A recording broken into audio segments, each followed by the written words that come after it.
Fala, meus amigos, muito bom dia. Hoje é quinta-feira, dia 26 de fevereiro de 2026.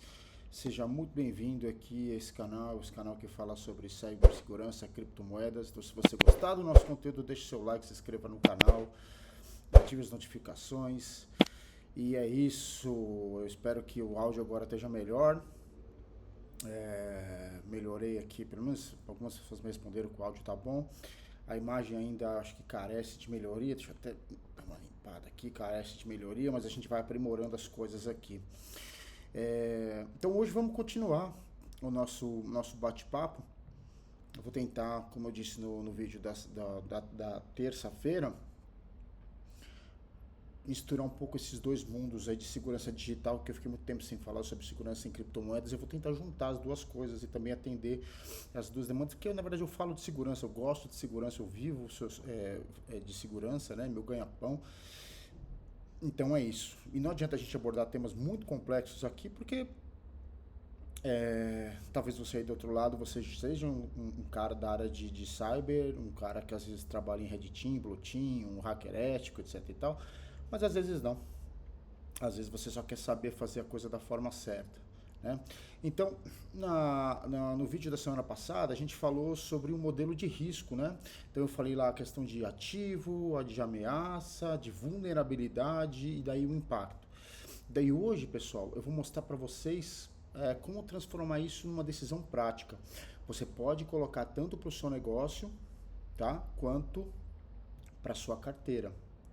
E lembrando que se você quiser isso de forma bem detalhada para você, empreendedor, tem o nosso curso, né, de guia de segurança para pequenas empresas, que eu vou deixar na descrição aqui desse vídeo, tá? São 7 aulas, cara, muito rápido.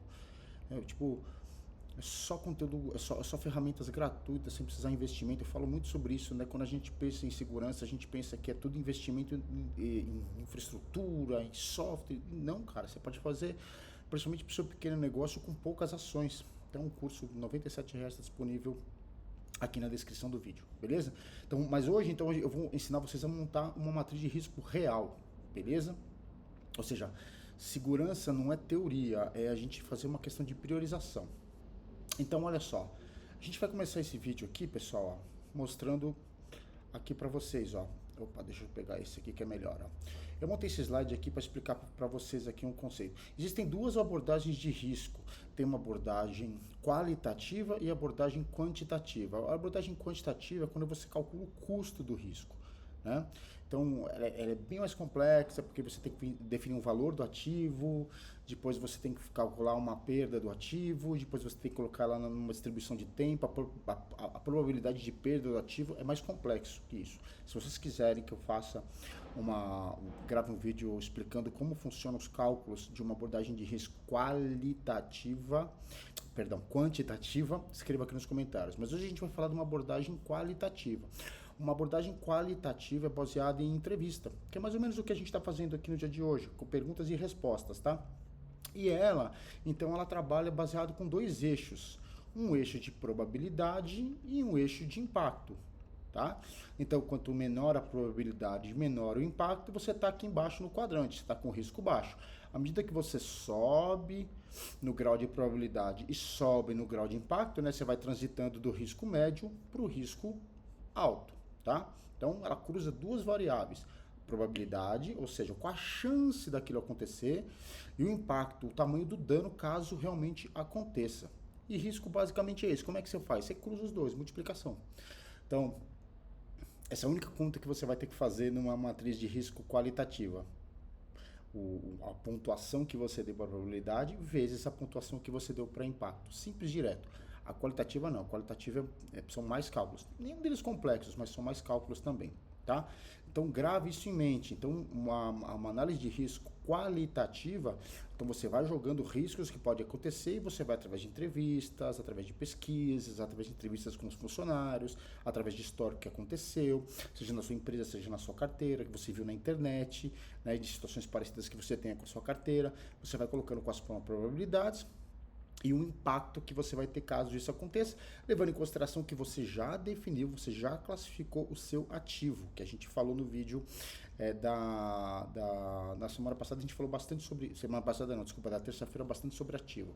Daí, galera, daí a gente vai para esse segundo ponto aqui, ó. Então eu vou alternar o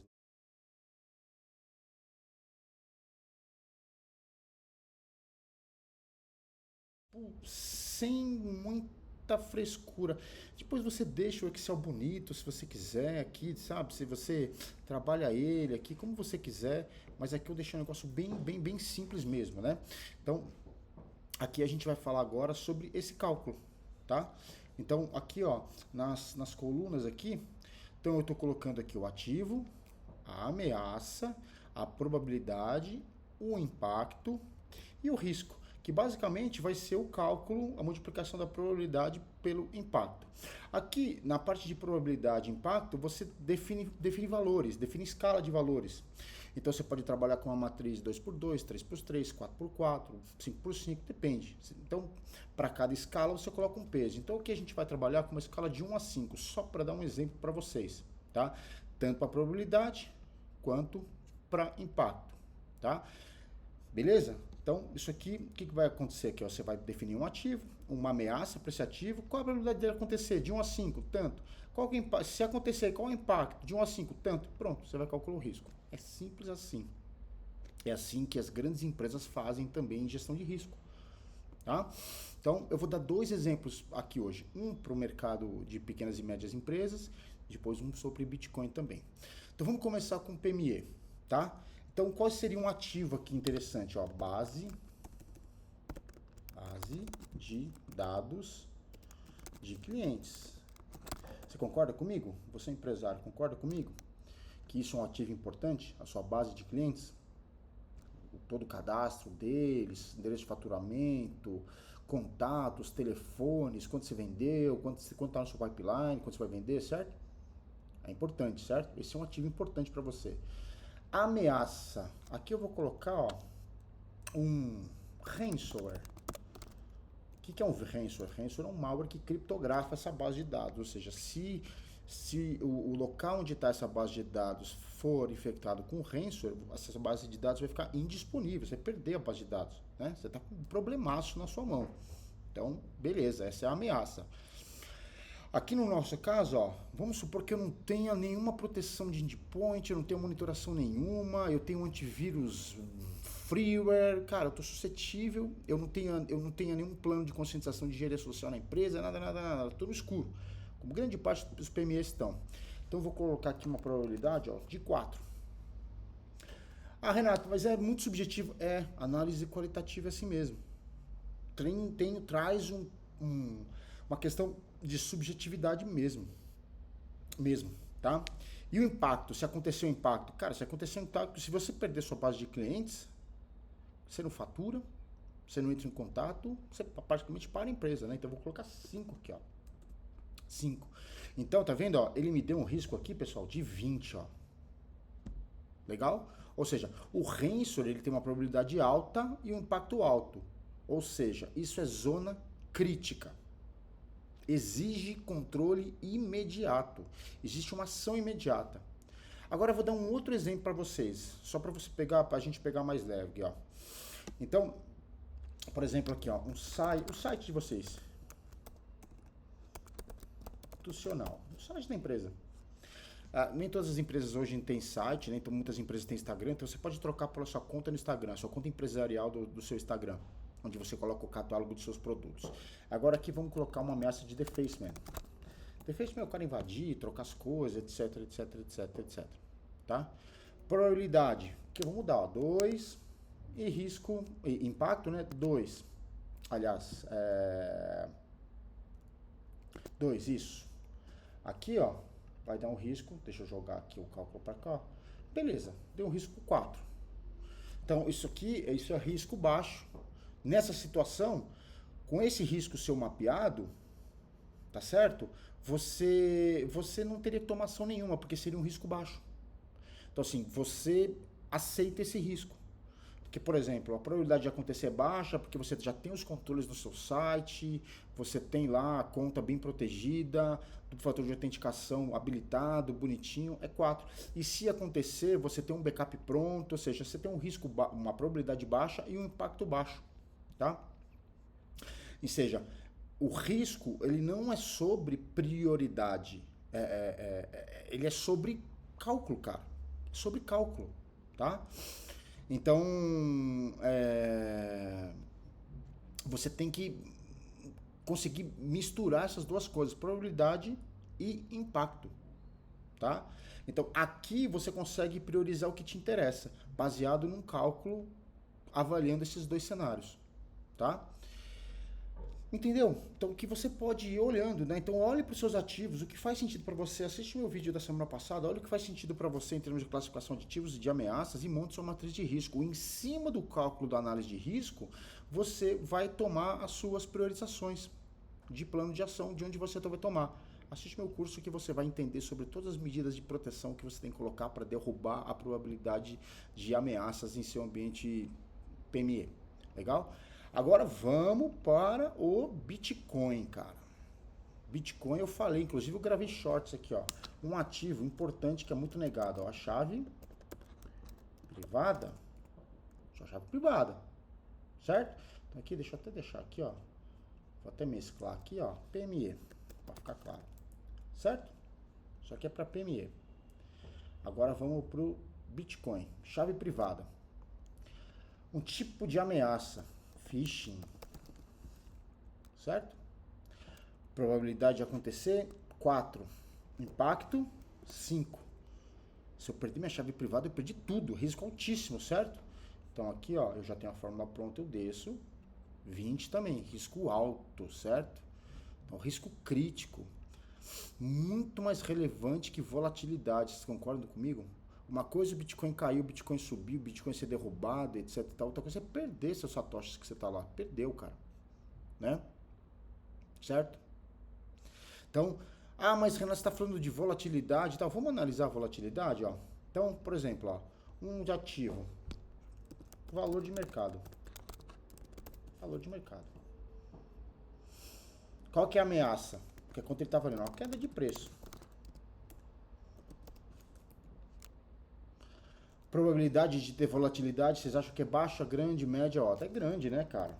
Eu já fiz vídeo aqui falando sobre volatilidade, embora não seja um canal sobre finanças, eu já falei sobre volatilidade, né? O Mises explica isso muito bem, né?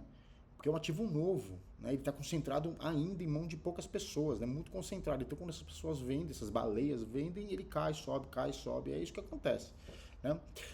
Se quiser saber mais sobre volatilidade, tem Fernando Yuri, tem Bruno Moza, tem o próprio 38 que explica isso muito melhor do que eu.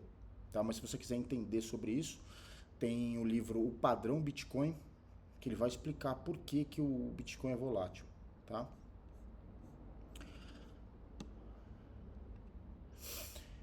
O impacto, isso aqui vai ser variável, né? Então eu colocaria aqui um 2 para 3 aqui, porque pode ser positivo ou pode ser negativo, então vai variar, né?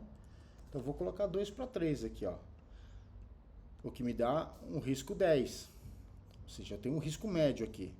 Mas não é risco de segurança, é risco de mercado. Segurança e mercado são categorias diferentes, tá? E misturar isso é uma decisão errada. Esse que é o ponto forte. O que eu tenho que proteger aqui de fato? O que está no meu controle? Eu consigo controlar a variável de mercado? Não, eu não sou baleia. Eu não sou baleia. Eu consigo controlar a minha chave privada, cara. Então faz sentido aqui? Eu posso criar aqui estratégias de compra e venda, né? De stop loss, né? E de compra. É isso que eu posso fazer.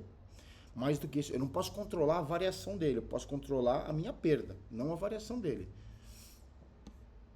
Então, aqui você está vendo, ó, eu coloquei aqui, ó, de 1 a 5 baixo, de 6 a 12 médio e de 15 a 25 alto. Ou seja, a matriz de risco aqui, ela não serve para te assustar. Ela serve para quê? Para priorizar o seu investimento, cara. Onde você vai colocar o seu foco. Acompanharam? Simples, né? Então vem comigo aqui, pessoal. Quem não prioriza risco, quem não tem essa análise, eu fiz isso aqui, vocês viram, poderia ter feito numa folha sulfite, mas são decisões que você, gestor de empresa, ou você, dono de carteira, você tem que colocar num papel, cara. Aqui no meu canal tem vários vídeos sobre time lock, multisig, mas só faz sentido para você? Ou talvez você está colocando só coisa porque você acha bonito. Tem que ver o que faz sentido para você. Então você tem que estudar. Faz sentido você criar uma multisig? Faz sentido você colocar um time lock? Depois você se arrepender, o que você faz? Você segmentar a sua carteira, colocar em múltiplos endereços, faz sentido? Não faz? As tecnologias existem, mas a utilização delas, você tem que fazer uma análise antes para ver o que faz e o que não faz sentido para você. Você não pode tomar decisão por emoção. Tomar decisão por emoção, e todo mundo toma, né? Porque o ser humano é assim, não é critério técnico, cara. E a segurança é a gente racionalizar incerteza. Esse é o ponto. Então, seja numa PME, ou seja na sua custódia pessoal, se você não transforma risco em um número, ficar visível para você, você não está gerindo, cara. Você está reagindo. Combinado? Espero que vocês tenham gostado desse conteúdo. Amanhã eu não vou gravar vídeo. Então, tenham todos um excelente final de semana, um bom início de março para vocês. E até a próxima.